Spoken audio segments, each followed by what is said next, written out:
I basically just work all the time, which is probably a terrible answer, but any social media manager knows that like social kind of just doesn't sleep.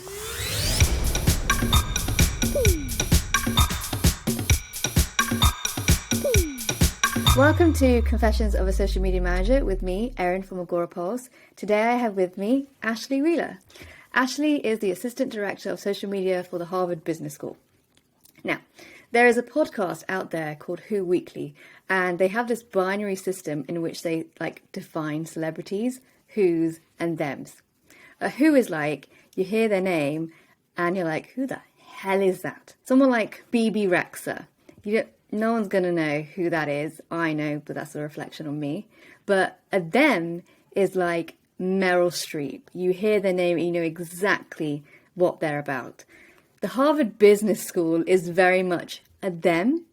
It's considered one of the most top graduate business schools in the world. It's educated secretaries of state, CEOs of the world's top companies like Vodafone, Ford and Sotheby's, and also maybe educated Tyra Banks. But the internet may dispute that. I'm not entirely sure if they did, but I'm sure Ashley can confirm this for us later. Ashley's career in social has firmly been within the education sector. And you could say she was almost destined to work in education. Both her mother and her grandmother were teachers. While they tried to dissuade her from working as a teacher herself, she knew she wanted to end up working in a school somehow. Like many currently working in social media, she started out in marketing as the marketing communications manager for the Cardigan School, a boys' boarding and day school in New Hampshire. She then moved on to the Harvard Business School, starting out as a digital marketing specialist, dealing with everything from organising video shoots to generating social media content. Then, as of November 2020, she became their Assistant Director of Social Media. When asked to describe her social media career so far, she said unexpected, challenging and educational.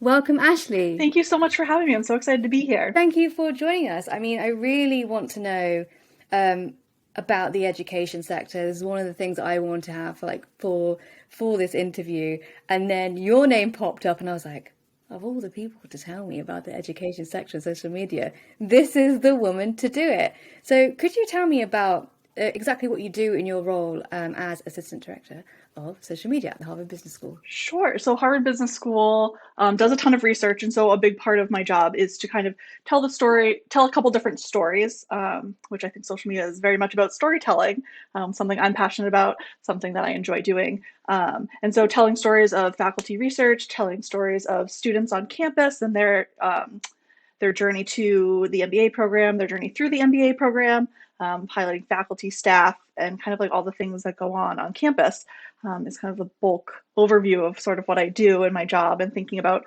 who we share it with, when we share it, the format we share it in, and kind of juggling all those balls, which is super fun. That sounds very much like a social media manager's role. But your role, it sounds a bit different. Why the Assistant Director of Social Media in the Harvard Business School? How does that work? I report to the Director of Communications, who reports to our CMO. And then underneath me, I have a social media coordinator. So I do manage a team of one, two counting myself. And so I kind of deal less now with the scheduling of content, I still create content because we're a small team, but less with content creation and more thinking strategically, thinking long-term, creating campaigns, that kind of stuff. So I'm less boots on the ground, more kind of like managing the process at this point. Now, it's fair to say you've been around the block. So if someone had asked you now today about starting a career in social media, what would be the first piece of advice you would give them? Oh gosh. I think just to consider why you're doing it. I think a lot of people, not to quote The Bachelor, but like get into it for the wrong reasons, thinking that it's like super kind of like cushy and that it's very glamorous and it's super cool. And sometimes it is all those things, but you have to really be passionate about content creation, telling stories, and kind of being willing to do kind of the grunt work to get it done. It's not always glamorous. Sometimes it is glamorous. Sometimes you are holding the door for Tyra Banks or meeting DJ Khaled or doing something like really fun. But your day to day, most of the time is not that.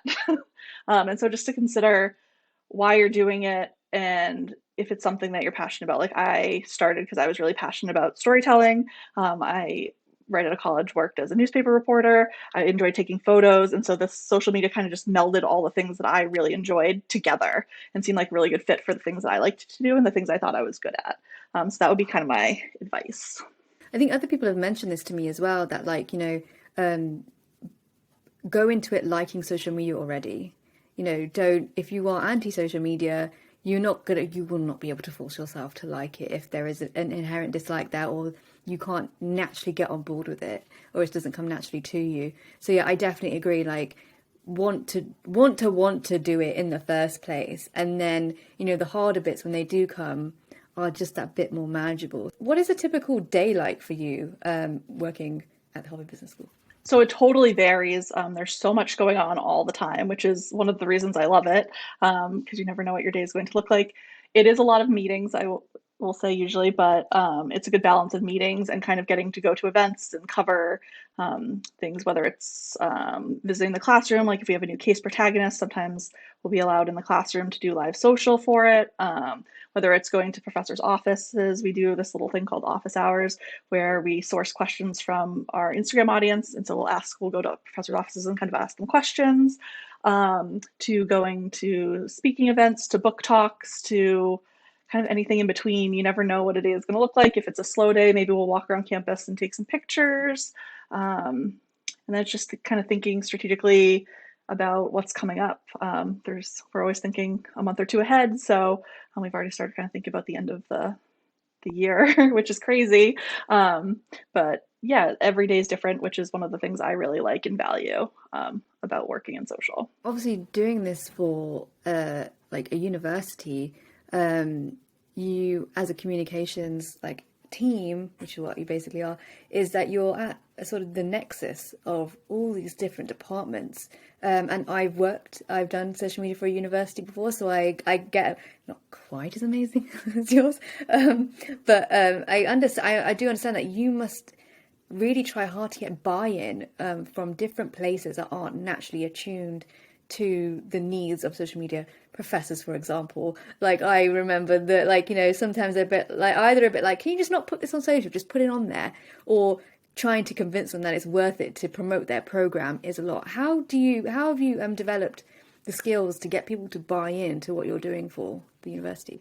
I think we're lucky in that we have so many faculty. We have, I think, close to 300 at this point. So we do have, yeah. So we have a good pool to kind of choose from. And so we don't have to like peer pressure anyone into participating or not, because we always have an abundance of content. Usually we have kind of like a core group of faculty that are really into social and really kind of get it. They're usually the younger faculty or faculty that are kind of working on their tenure and need to promote their research. Those are kind of the faculty that are more willing to kind of like work and collaborate with us. Older faculty usually aren't even on social, or don't kind of participate in it, or have somebody else that kind of like externally manages it for them. And a lot of faculty's willingness to work on social comes from kind of centers around their research cycle. So if they have a new book coming out, if they have new research, they're more willing to kind of like participate in kind of interesting, fun social things. And it's always good when it's kind of stuff that we can show examples of. I think faculty are often scared to do new things. We have a couple faculty members. Sadal Neely is one of my personal favorites. She's always willing to try. She just came out with a really good new book too. So she's always willing to try kind of like fun new things that other faculty may not be super willing to try. And so that's always really fun to get to experiment. So we don't peer pressure them, but we just kind of we'll show them examples and be like, hey, if you want to, like, here's some examples of things that we do for faculty. So we've been trying, and I think we've been getting more buy-in as social media has gotten bigger and as people kind of see the value in promoting things on Twitter, for example, or Instagram. Peer pressure is a good way to describe it, because that peer pressure is what I had to do a lot to get people on board. So you've got a huge network at your disposal. So you first came in as a digital marketing specialist. When you first came in, were those structures in place to get these people on board? Like, or did you find, because you've been there for a while now, did you find that you really had to put the steps into place to like have the monthly meetings with the faculty, get those people involved, or was it more fully formed? Because obviously, you started at a time when social media was very, very different, and now it's evolved into completely something else. So like, what kind of structures did you have to put in place to get an easy flow of content coming in? So this is going to make me sound so old, but when I started, we had just started Twitter. I started our Instagram account. Like that's how long I've been there. Like so old. I know. So we had none of those structures kind of in place. And I'd say we do have structures in place. It's very loose kind of still currently. Faculty reach out to us on like an individual basis. We kind of don't go chasing them down unless we really want to create something with them. Um, and it's still kind of an ongoing process um, to put these structures in place. We do social media training with faculty if they want it. So we kind of do that, which is fun to talk through it. But yeah, I'd say it's very much still a work in progress. It's very fluid. It's very flexible. We kind of meet the faculty where they're at, which is a unique challenge. It's interesting you say you give social media training to these people. Do you find that like your role is very much, you are the resident social media expert, and then how do you keep up with that? So I mean, obviously, you're part of it. Maybe I think a two-man team, so you've got a coordinator with you. How are you keeping up with the latest stuff to obviously keep stuff going? You're on the strategizing end of things now. How do you keep that up? I basically just work all the time, which is probably a terrible answer, but any social media manager knows that like social kind of just doesn't sleep. I get a lot of alerts. I am subscribed to a lot of kind of like tech newsletters. I am part of a bunch of Facebook groups. Higher Ed Social on Facebook is one of my favorites. Um, I just kind of like research. I mean, things are always changing, so just being on top of knowing like the dimensions of pictures or what size banner you need or how hashtags are being used, things like that. I always try to like kind of stay up to date on because we just need to know them. And then the person that works with me also does a really great job of kind of keeping on top of that. So between the two of us, we do an okay job. I wouldn't say we do a fabulous job because things are always changing. So a lot of Googling and figuring things out on the fly, but we make it work. I would say, I mean, I looked at your feeds, like fabulous, that you can say you're doing a fabulous job. It's working. Um, it's interesting because like I like what you picked up on is that what's quite what's unique to the higher education scene is that you do have these a lot of active groups for different aspects of higher education. So I know that here in the UK there are groups for higher education comms and things like that, and they do share a lot of ideas. Um, is that something like with your networks, have you found that you can get a lot of information from, people who work with, your competitors and things like that? Is that something that you rely on a lot to like have that network of, social media managers out there to talk to and exchange ideas about the sector? Yes, I love hearing what, especially particularly business schools, because business schools are kind of a little different than other like undergraduate institutions. Why is that? Why are they different? So everyone is slightly older. When you go to just undergrad, you're 18 to like around 23. And so our students, the average age is around 27. So they're kind of like fully formed. Like we don't like sometimes I'll be like, oh, the kids. I'll be like, oh no, I mean adults, because they're like fully formed like adults. They've worked for several years in various industries. So they're kind of like a different breed. Like you're not necessarily meeting them like on TikTok right now because they're older. They didn't kind of like they're not part of the TikTok world. We're meeting them on Instagram or we're meeting them on like things that are like several kind of years behind just because of the age of the people that are kind of interested in HBS or coming to HBS. They're slightly older. So it's interesting to think about like how to market to them and where to kind of like meet them and see them. Obviously, you've got like that core social media team. So I'm assuming you have a marketing team, an alumni team. How closely are you working with those teams that are kind of centered on the same goal, apart from like the faculty and like the program, people who are running the program and stuff, like that kind of core sort of extended comms teams. What is it like working with them? So we have, I want to say, over 30 social media managers across HBS. I run kind of like our flagship and I'm kind of like the main point person, but we have around 30 people kind of working in various departments, our initiatives, executive education, HBS Online. So we do have a lot of people working in social, which is great. We do a monthly social media managers meeting just to catch up and talk. We have an email group. Harvard University, the whole university has a social media manager Slack channel that we all kind of like share and exchange ideas and content, which is cool. And then I am part of the business school social media managers group. We kind of meet also monthly, exchange ideas. So that's fun because you get to see like the faces and the names behind your competitors, if you will, kind of exchange ideas just like on the business school front. So it's exciting, it's interesting. A lot of meetings come out of it, a lot of brainstorming. I'm kind of like nerding out at the prospect of like 30 social media managers working for the same place, being in the same room. Like, oh my God, like what a utopia for me. Like we would all understand each other's unique pain. And that's so interesting because like, that each department, obviously, because it's who you are, that you do need dedicated people and you do.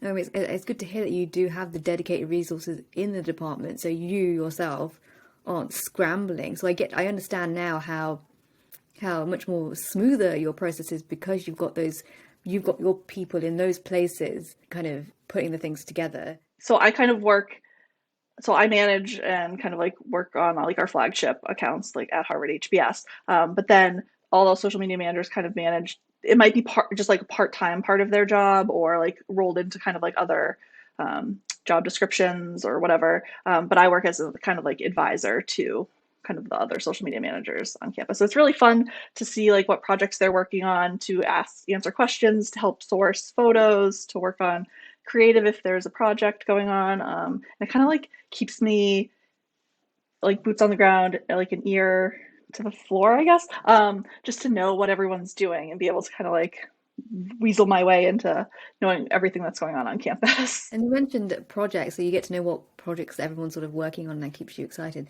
What is there anything exciting that you're working on at the moment that you can tell us about? So there are two that I always will get excited about. Well, maybe three. So one is unique to this year. It is the 100-year anniversary of the HBS case method. So we do case method learning. Faculty do research. They write a case, and that's what they teach in the classroom. So the classrooms are more dynamic, more of a discussion, less of a lecture. So faculty don't end up doing like a ton of talking during class, which is really cool. If you ever get a chance to like see it and happening in real life, it's very cool. It's stressful, but it's awesome. So we're celebrating 100 years of faculty writing cases. So that's going to be a year-long kind of project, which is fun. So we're working on, we have a podcast called Cold Call that we've been doing for, I want to say 5 or 6 years, maybe longer, which distills the case method. We talk to faculty members. Our CMO, Brian, is the host. He's awesome. And we are thinking about doing some live events, like live recordings of Cold Call. We have lamppost banners around campus kind of celebrating it. We're sharing hopefully sharing some curated like collections of cases. So very excited about that, figuring out ways to make cases kind of more accessible to the general public because they are usually for sale. They're not usually like free things. So just figuring out ways to kind of like share the case method and cases with the general public, which is very exciting. Another thing that I really love working on every year and that we're kind of brainstorming, I think it's the 25th anniversary of, is our new venture competition. I don't know, it's basically Shark Tank, the TV show, for entrepreneurs at HBS, which is really fun. It's a venture pitch competition. They have winners like Rent the Runway was a winner one year, Swell Bottles, Blue Land, I think, like the cleaning products. So there have been some big names that come out of it. It's always super exciting to see them kind of like start a company, pitch it, really work on their like idea and like finalize it, and then see them kind of like after HBS launch off into like some really cool, awesome project. Has been really great. Love Pop Cards was one of them. So it's really fun to see something start and then like, I don't know, see their like advertisements on the subway or see like a commercial for them on TV and be like, oh my gosh, I remember when.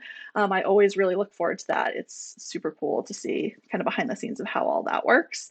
And then I always look forward to commencement. I think it's just like the best time of year. It's just such a big celebration. It's so fun. And so we always try to make every year really special. Last year was obviously a challenge because it was all virtual, which I've never had to do. We've never had to do before. And so now we're kind of rethinking this year. We obviously don't know what it's going to look like, but last year was really fun being able to kind of bring the whole week live to everybody around the world that wanted to kind of witness it and be a part of it, which we've never kind of been able to do before. So that's been really fun too. And hopefully we'll be able to continue with that this year. There's a lot of stuff to be excited about. I can see why you're excited about it. I think one of the things about the Harvard Business School is that, you guys are a part of history. So it's like seeing those things come up and like to fruition, you're just like seeing an advert for it. You're like, oh damn, yeah, no, like we kind of made that happen. That must be like absolutely just exciting for you, and like your content brain must be going like, oh my God, I could say this about it. Can I ask, because you mentioned this very briefly, you obviously have been having to do more virtual stuff because of the pandemic. What was that shift like for you? Because obviously, universities and schools, they got disrupted, completely disrupted. What was that like? How did you have to kind of shift all of your content and the kind of crisis communications? Was that a factor in a lot of your work in the past year? Yeah, it was very crazy. I'd be lying if we said we had like a complete plan in place when it happened. We just kind of worked through it on the fly. A lot of really cool things, kind of for at least for us, came out of it. The hybrid classroom is really cool, so we got to a lot of staff and faculty. Part of the fun thing about working at HBS is like it is a big experiment, and a lot of the times faculty or staff are kind of like the ones who get to help with the experiments. And so it was fun getting to sit in on the process of like how hybrid classrooms are going to work and kind of get to test out how the case method works when some people are virtual, some people are in person. I thought that was really fun to be able to kind of see that, thinking through like events and how we share events and where we host them. Do we live stream them? Do we do Zoom? Do we use YouTube? Do we use Facebook? Is it Instagram? Is it LinkedIn? Thinking through that. What else is really cool? We came up with a series on YouTube with our CMO Brian Kenny. He's like all-star host. He'll host anything, literally, which is great. Called Managing Through Crisis, where we talked through various parts of the pandemic with faculty members on YouTube, which was fun. It gave us a lot of time to kind of experiment and think. I've never had to pause social media more in my life. There were a lot of times where it was like, okay, we're shutting it all down for a day, or for 24 hours, we're not saying anything, we're not posting anything. Thinking through, is the president of Harvard College or Harvard University going to say something? Is the dean going to put out a statement? Like, who's doing what? Thinking through like the coordination of that through all the processes and approvals, shifting our content completely to kind of the business of the pandemic. A lot of talk about small businesses, and the stimulus checks and all kind of like crazy stuff happening in America aside from the pandemic. So it was a really crazy year.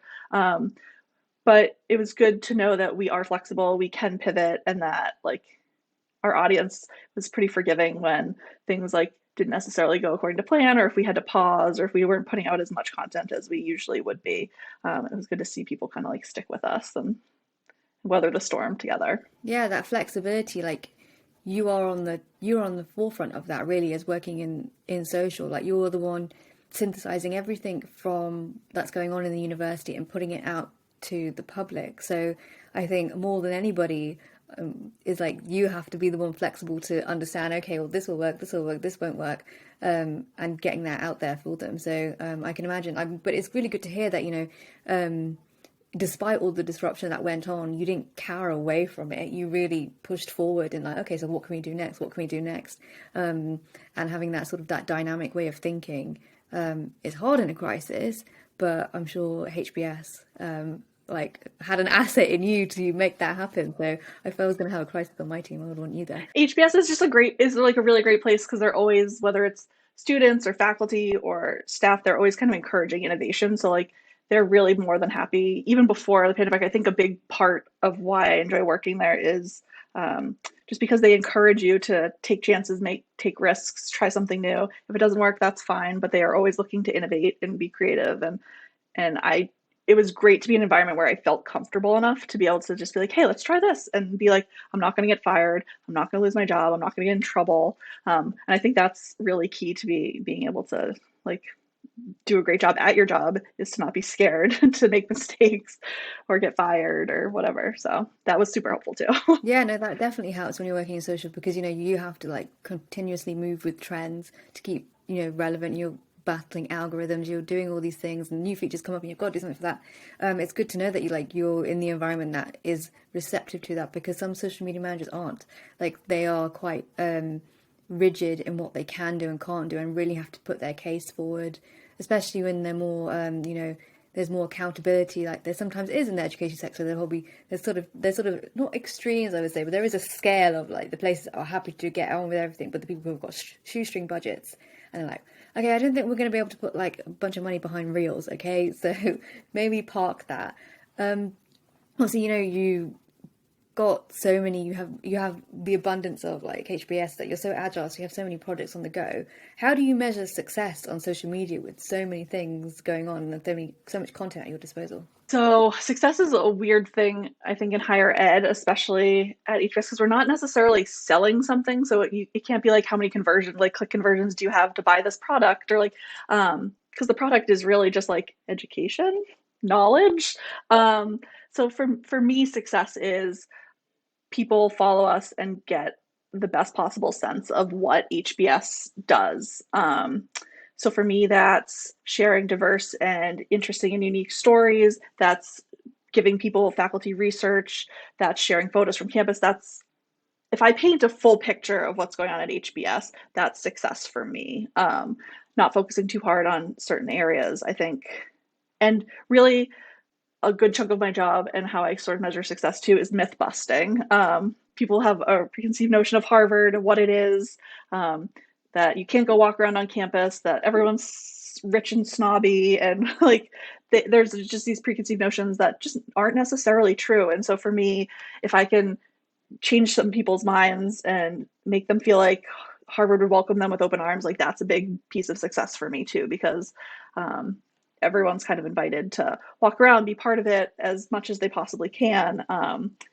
And yeah, I think that's more how I measure success, rather than kind of the analytics of it. Obviously, thinking about engagement's important. Like a successful post would have, 3,000 likes or whatever. But I think at the end of the day, it's painting a really good picture of what it's actually like to be at Harvard Business School. How do you go about managing a brand with such a legacy behind it? So there must be a lot of like pressure. Obviously, you mentioned that you were there from the very beginning. You're the one who started the Twitter and the Instagram. However, you would have had a communications team since time began. How do you, where do you feel that there are confines to what you can say because you are such a big brand within your sector? Like, has there any been times where you have to rub against that? I think sometimes, yeah, there are times that I want to be a little more fun, and it's like, oh, fun's not really the HBS brand necessarily. But there are also times where you kind of have to look and be like, you know what, maybe the brand wasn't fun, but like moving forward, like it's 2021, like things are changing, times are changing, like maybe we should be a little more fun. And so I think finding a good balance is interesting. A good example would be our student newspaper kind of has like a satirical business school shoot off Instagram account called Dear Harvey. They poke fun at the dean, they poke fun at the silly things that happen at HBS, whether it's in the classroom or an email communication or a phrase somebody says often. Really specific to HBS, so some people might not, most people probably wouldn't find it that funny.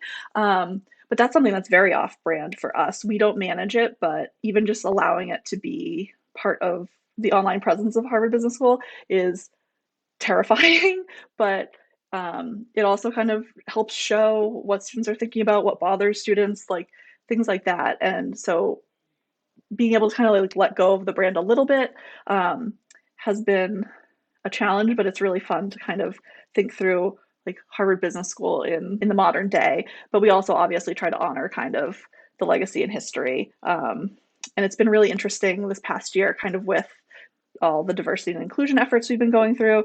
Obviously, Harvard has had not the best past with diversity.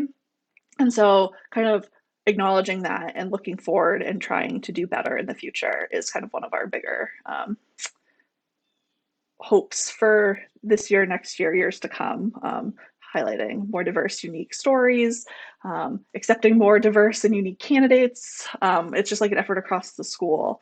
So we definitely don't hide from our past, but we definitely want to make our future better, more diverse, more unique, and make Harvard something that's great for everyone for years and years to come. Ashley, you have such a healthy attitude to that meme account because I remember I had a meme account that was just really getting, really just doing my head in because they were really trying to test me every day on that meme account. So it's good to know that, you sort of they sound more respectful than the one that I had to battle with.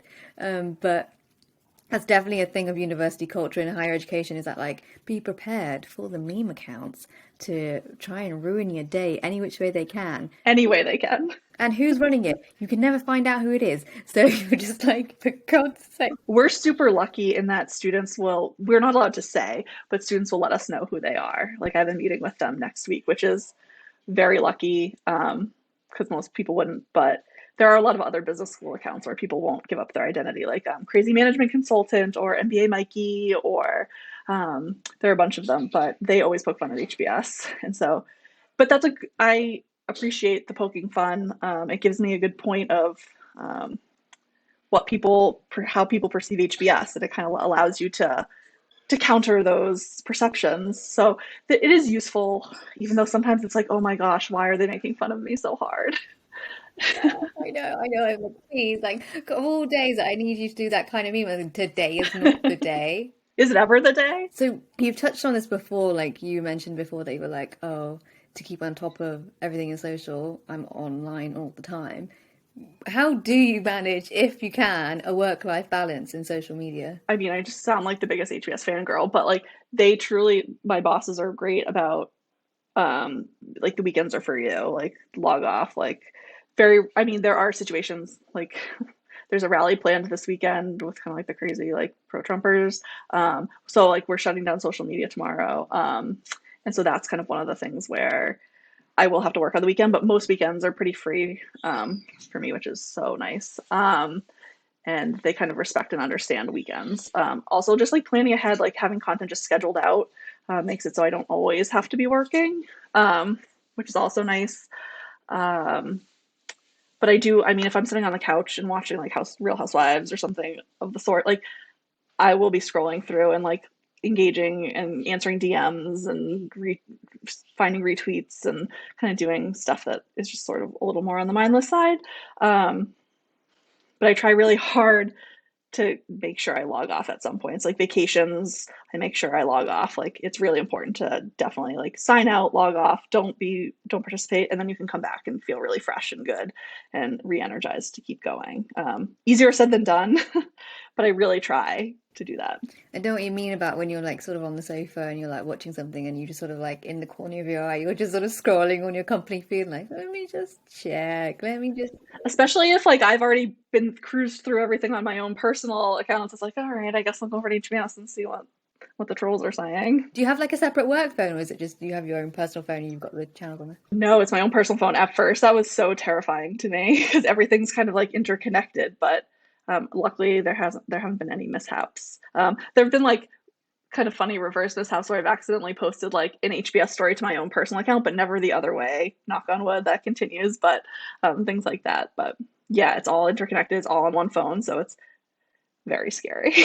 So that leads brilliantly onto the next thing I was going to ask you. So, what is the biggest mistake you've made as a social media manager and how have you fixed it? And you can be as honest as you want. This is a safe space. Luckily, I haven't really made too big of a mistake, which is great. I think sort of around like Title IX stuff, like we sometimes we'll get like like kind of DMs around like the student was like drinking and hit me on the weekend or something like at a bar or something, and like they'll come to us, but we like initially when we get those responses, like I wouldn't know how to like handle it because it's not part of the MBA experience. Like, how do we investigate that? Like, how involved does HBS get? So I would just kind of not respond.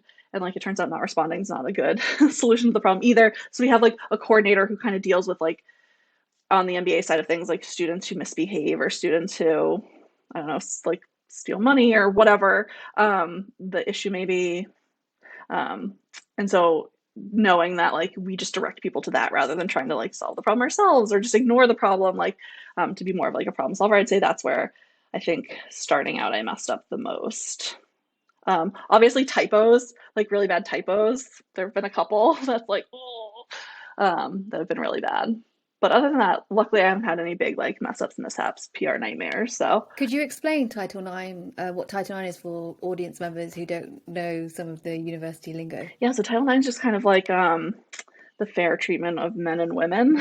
So like if someone comes to you, luckily it doesn't happen really ever at HBS, but I don't know, if you were to get drugged at a party or something were to happen, you'd go to the Title IX coordinator and they'd work through like the investigation, figuring out kind of what happened, seeing who the guilty parties were. It just kind of like helps. So it's like student welfare, like the kind of provisions in place for that. And then, you know, obviously, invariably, you get on the social media end of it, you are involved with it. So I imagine that, you sound like on that process, perhaps wasn't quite clear when you started out that this is what your role is in that. And then getting the things in place to make sure, okay, you do have a dedicated coordinator to access social media to do that. It's interesting, like I mean, I totally understand how that ends up happening because often the social media manager is just expected to sort of is obviously slash a community manager, so you end up dealing with absolutely everything, and more often than not, sometimes you come into a place and like no one realizes if they're not getting an email or a phone call, it's going to go to social media. So what is the plan going to be? So I imagine you had to put like your own sort of crisis comms plan in place for something that is like Title IX and how we have to deal with that. And we're lucky that it doesn't happen often, but when it does, you want to take it seriously. You want to make sure that you're handling it with dignity and respect, and um, like honoring what people are saying, and like that people can come to you or feel comfortable enough coming to you with like a problem, a situation that happened, and so you want to make it better. But there are processes in place and things that we kind of need to do, and just knowing that like I'm not the one that's going to solve it. like like I can't fix it, I can't investigate it, but I can pass it along and like share the message. So You need a great deal of empathy to deal with those more sticky situations. So I suppose that is an essential skill of a social media manager. What do you think other essential skills are needed to be a good social media manager, as well as, the empathy to deal with the sticky situations? I think a lot of being a social media manager is time management, being organized, being able to kind of like balance multiple things, being able to prioritize what goes out when, and your to-do list is never ending. So just kind of knowing what to do, what to prioritize, what needs to go out now, what can wait till later. Interpersonal skills, being able to talk to people, kind of I think being outgoing is really helpful. Um, just being able to talk to random students on campus, or being able to like reach out to people and not feel social anxiety around being like, oh gosh, I hope this professor will like answer their phone, or like, oh thank god they didn't, or just being a little outgoing, which is something that I generally am not. So it definitely like kind of pushes me to be like, I guess, friendlier, a little more outgoing. I think those are kind of like really important skills. Of course, like being a good writer, being a good photographer, those are kind of like more what skills you can learn. I guess they're all skills you can learn, but they're more like tangible skills, I suppose. Um, Proofreading is really important. I've come to learn through many mistakes. Um, and being able to ask for help, honestly, just being able to, when you can't do something, when you don't know how to do something, just being honest and being like, I can't do it, I don't know how. I can try and figure it out, but like just being transparent and being honest, I think being able to ask for help is a big, very humbling thing, but I think it's really important to be able to do. That transparency, that word is getting brought up again and again. As I'm talking to people that, because of the unique nature of being of our role, is that we don't want to be posting anything that is wrong or dishonest on social, because it affects so much more than us, and our brand, and then our relationship with our customers or our audience. That transparency is so important. I imagine at HBS, you want utter transparency between the departments that you're dealing with and the things that they want to get out, and they want that from you as well, to know that the work that they're giving you to promote is getting promoted in the best way possible. And then within your teams, like you mentioned with Title IX, like transparency is needed there when you're working on the more high pressure things or the more sort of low pressure things. So has there I'm just interested really, like times where the transparency within your teams hasn't quite worked out, and how have you dealt with that? Because I know that some people listening to this will be going into places where they enter teams where transparency might not be the top list or some of the top value of that team, but they need it there.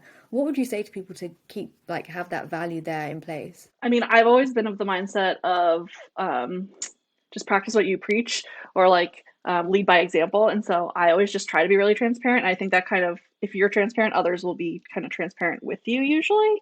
So you don't usually have to like force people into it. Sometimes you do, but I tend to kind of be transparent in oversharing. Like I will share everything. Like I'll share social plans, I'll share pictures, I'll be like, here's all the things I'm working on, here's all the stuff. Like feel free to ask questions. I try to be a good resource. And then people over time, once you kind of like establish a relationship, will kind of be more transparent with you. I try to be really transparent about my personal life with people. I want people to feel like I'm an open book. They can come to me, they can talk to me, they can confide in me. And that I'm not going to like make them feel weird or bad if they have new ideas or if they mess up or kind of anything like that. And I think that just by being that and being what I would hope others would be to me, I think a lot of people reciprocate, not everyone. And that makes for kind of a difficult relationship if others won't.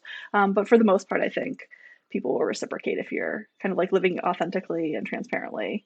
People can tell. Ashley, you're so wise. I don't know about that. I feel like if you weren't a social media manager, you would be a very good agony aunt because you've got that vibe. You've got that vibe. How would you summarize? No, it's all right. How would you summarize your social media journey from where you started, as you know, basically as at the Cardigan School to where you are today? How would I summarize?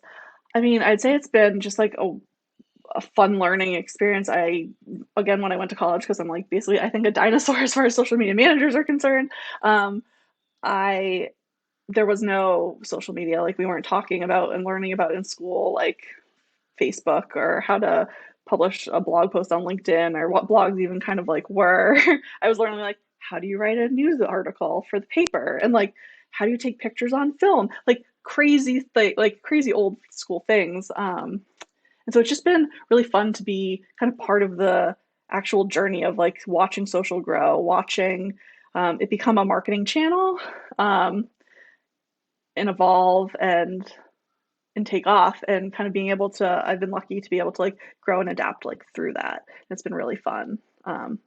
It's been a great learning experience. I love learning. I love kind of like obviously the education field. So the more I can learn, the better. And it's just been a great learning experience all around. Wonderful. I'm glad it's been a positive experience for you, and that you're enjoying it and you want to stay in it. It sounds like you want to stay in it and not move on to something else. Where do you think the future of social media is for higher education? Because now, you know, hybrid learning has turned things on its head, especially here in the UK as well. There is a lot of debate at the moment about the worth of education for students if they're not going to be there in person. So, where do you think social media is going to play in that for your industry? Yeah, I think it's going to be super interesting. Again, we HBS still very firmly stands in the being in person is the most important thing. It's the best way to learn. So I think HBS will continue to be primarily in person, with hybrid kind of being an option if something goes wrong or if there are extenuating circumstances. But I think faculty, staff, students really appreciate like the on-campus networking, the on-campus learning environment. So I think that's not going to change for HBS. I think that'll change for education. I think a lot of other institutions will kind of take on the hybrid model. I don't think HBS is like as quick to do that. I'd be really surprised if they did. Um, but yeah, I think I hope that HBS continues to share and make more of their programming more accessible, whether that's book talks or live streaming faculty lectures or giving people better access to asking students questions. Like I really hope that we become more of like can stay more of an open book and share more of what's going on in our community with everyone around the world, because there are some really incredible things that are going on campus. Brilliant. Now it's time for our quick fire round. Are you ready, Ashley? Yes. Number one, high school or college? High school. First social media site you signed up to? MySpace. Quickest way to bring a smile to a social media manager's face? Tell them they're doing a good job or buy them coffee. If you couldn't run your own brand's social media, which other brand would you want to do it for? Ooh, that's a tough one. I think I'd want to do it for like an actual celebrity, like Reese Witherspoon. Which social media trend do you desperately want to end? Just TikTok in general. Interesting. My next question was going to be, which social media site would you end with a click of your fingers right now? Yeah, probably TikTok. So that's us for Confessions of a Social Media Manager with Ashley Wheeler from Harvard Business School. Ashley, where can people find you? So you can find Harvard Business School on basically every social media channel except for TikTok, and that would be at Harvard HBS on most channels. And you can find me personally at __Ashley Snaps on Instagram.